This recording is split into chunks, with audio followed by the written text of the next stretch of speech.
Hello, my name is Ace and welcome back to my channel.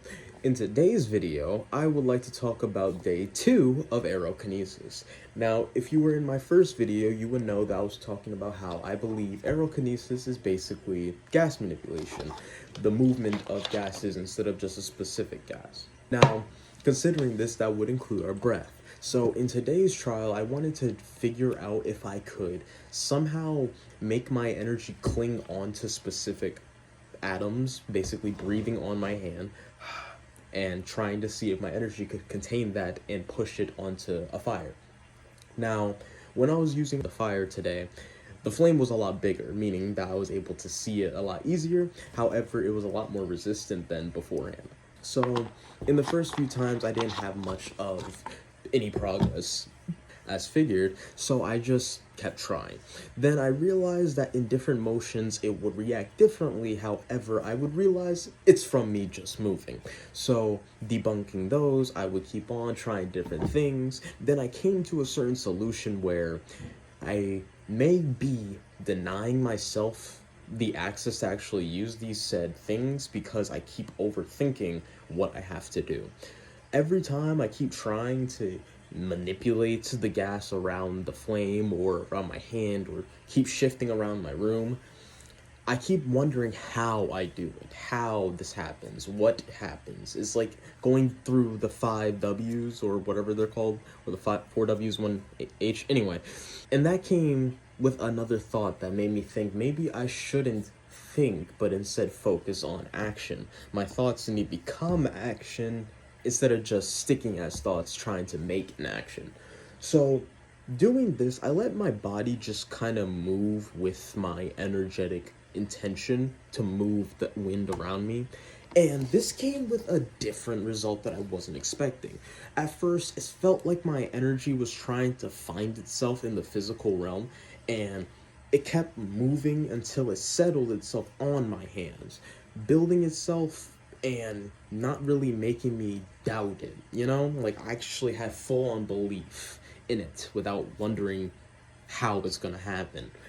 Then, I swear, I try moving the wind till it goes to the fire, and I hear, like, the clearest sound. Not from me, though.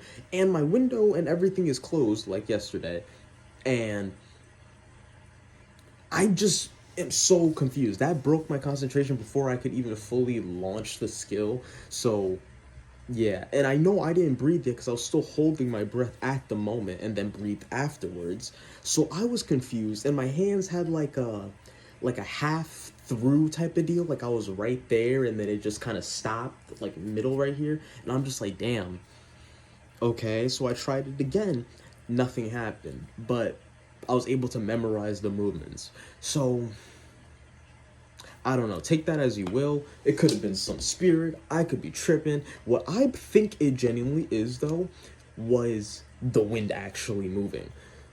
Because when I did it, I did feel like something blew back at me, like it backfired, you know, like I got a random gust, and I'm just like, As a tip for that, how to actually connect deeper with your energetic intention to make your thoughts into action, or in simple terms, how to do without thinking, try to have full-on belief in the intention you want to believe in. Like, example, if you really want to commit to doing 10 push-ups, do 5 and still believe you can do more. Like, you have to actually push your own limits and actually stop wondering. Just do it. You know, it should... In movies and in different books and just different type of inscriptions, fantasy, stuff like that, they always elaborate that in powers, you can't doubt what you're doing. When you're doing it, it has to feel like you already know it, instinctually. And how people always unlock these powers is always through trauma or instinct.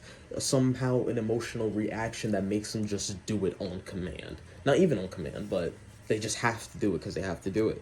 In that moment, they have full-on faith that they have something within them that can protect them in that situation. Why can't that be called upon in the normal situation like now? So I guess that's where my hypothesis stemmed from, because honestly, if did feel like an emotional situation, but more like a limit unlocking situation, like I generally just flipped the switch. But it's hard to really like click back into that, you know? I don't know. Powers are always confusing to me, but they're always so fascinating. Ugh. Anyway, this is day 2. Let me know what you guys think about this. Send this to someone if you want to make them laugh or just think. And I hope you guys enjoyed. Love you guys, and see you next time. Mwah.